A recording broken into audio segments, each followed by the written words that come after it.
Hello, and welcome to One Decision in Brief. I'm your host, Ayesha Hazarika, a broadcaster and a member of the House of Lords, Baroness Hazarika, and I'm joined by host Sir Richard Dearlove. Hello, Richard. Hello, Ayesha. Very good to be with you. Now, we've got a couple of topics that we want to get through, but let's begin with a really important story.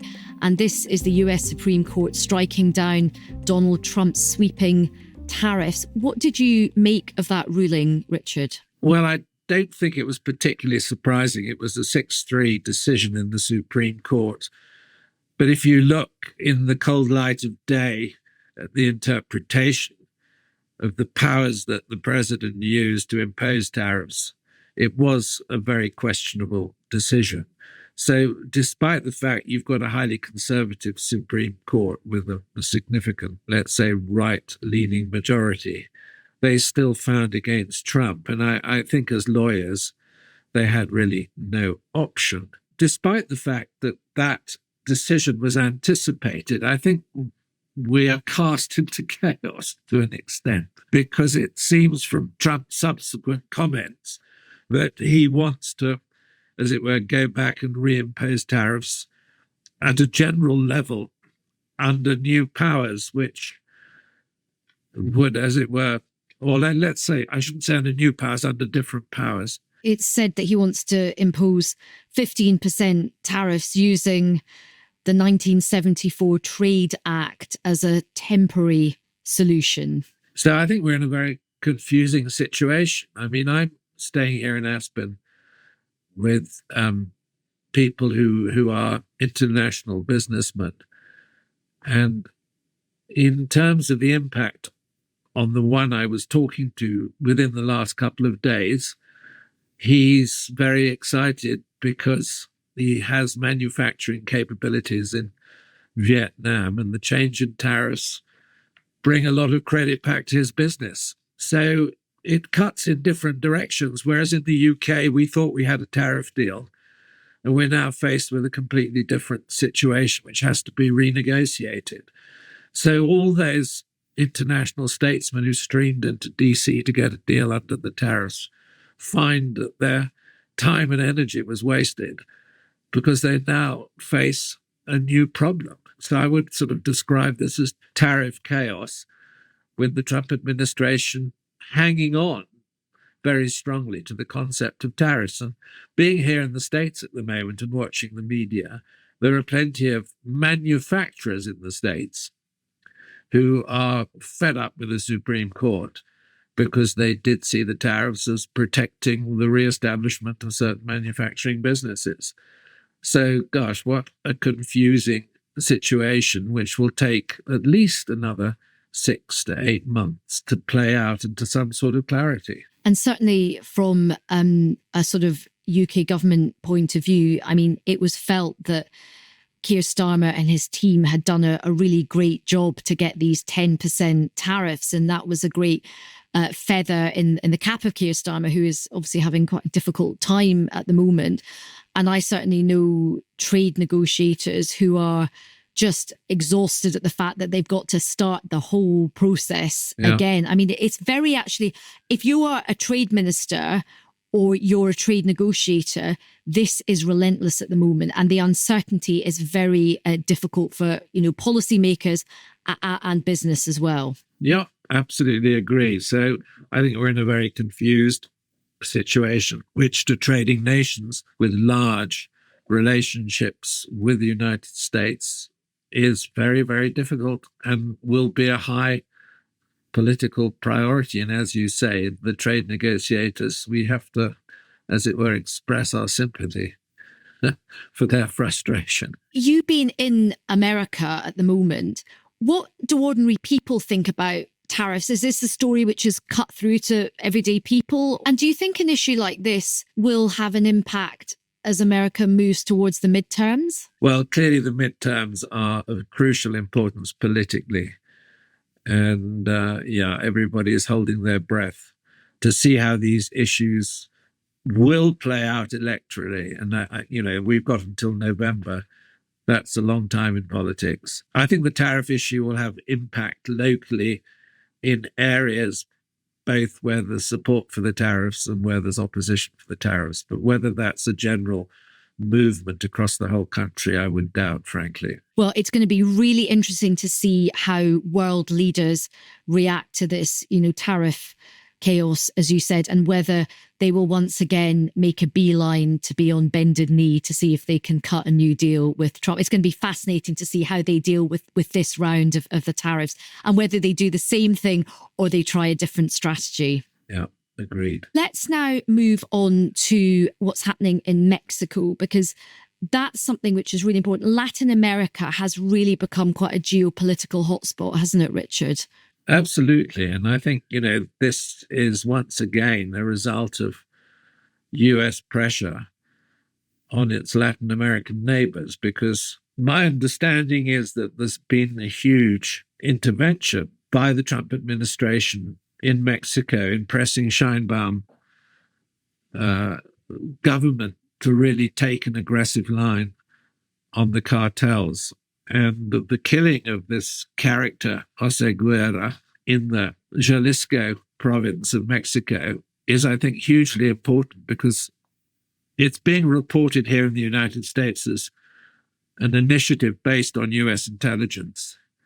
And maybe it does indicate that the Mexican government is under such pressure from the US, they're going to take on the cartels in a very serious fashion. And I think what is surprising, and that's been all over the media in the last 24 hours here, is that the sort of violence and dislocation that this incident has caused, with airports being closed, US citizens on holiday in Mexico being advised to remain in their accommodation. You've got, burning buses on the streets of the city where this intervention happened.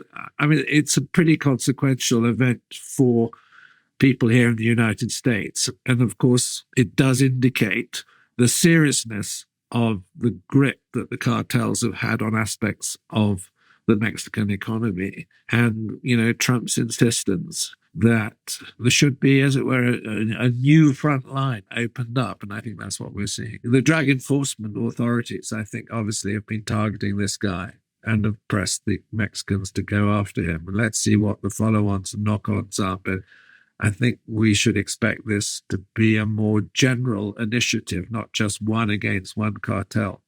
Let's now move on to another very important geopolitical issue, and this is Donald Trump's new board of peace and Gaza negotiations. Now, lots of major allies, France and the United Kingdom, have not accepted the invitation. How do you think this board of peace is going to play out, Richard, if it isn't fully represented in terms of the America's usual ally sort of suspects? Well, I think it's a sort of board for the reconstruction of Gaza. And of course, it's typical Trump to give it some grandiose title and to invest it with apparently much more significance than the one issue which seems to be on its agenda at the moment. And of course, you have got, unsurprisingly, the permanent members of the UN Security Council, France and the UK, saying, hang on a moment, this is a crossover and we don't want to confuse this Trump initiative with the primacy of the United Nations. Do you think that's why he set this up, to undermine the primacy of the United Nations? I mean, if you look at some of the ideologues of the Trump administration, they lost patience with the United Nations. The, as it were, even-handedness the United Nations tends to express towards regimes which are highly questionable in terms of their legitimacy. I can give you an example recently with the Iranian regime and its representation on certain international committees. And I think this sort of thing drives the ideologues of the Trump administration mad. And I mean, I would make the general observation in my own experience that the role of the UN, because of the reluctance of US participation has actually shrunk massively over the last 15 to 20 years. So there's no question that the UN, in a way, as a consequential player in geopolitics, has shrunk. If you think of the importance of UN declarations, if you go back to the war in Iraq and all of those events, and the way that the United Nations acts now, it's very, very different. And I don't think Trump has much patience. And of course, the Security Council is pretty much gridlocked because of the ability of one member to veto any significant initiative which doesn't sort of fit either with Russian or Chinese, let's say, priorities. I think there are two issues here. The Board of Peace, Gaza, but a much bigger issue about the decline of the United Nations and how that will play out over time. So it is very significant. And I think what's interesting, looking at the photographs and the coverage of the Board of Peace, seeing Tony Blair himself sitting there, and I guess he would justify his participation by pointing specifically to the Gaza Palestinian issue, in which he personally has been so heavily involved in his career. So I have some sympathy with him actually joining it, because it's probably better for him to try to influence these changes and these initiatives than sit on one side and just make criticism that the Board of Peace is a confusion with the United Nations. Yeah, I agree with that. He's received a lot of criticism for taking part, but I think he has a deeply held view that he has, whether you agree with him or not in terms of what he's done in the Middle East, he's got a huge amount of history there, and he's got a lot of connections, and he feels that he does want to contribute. But of course,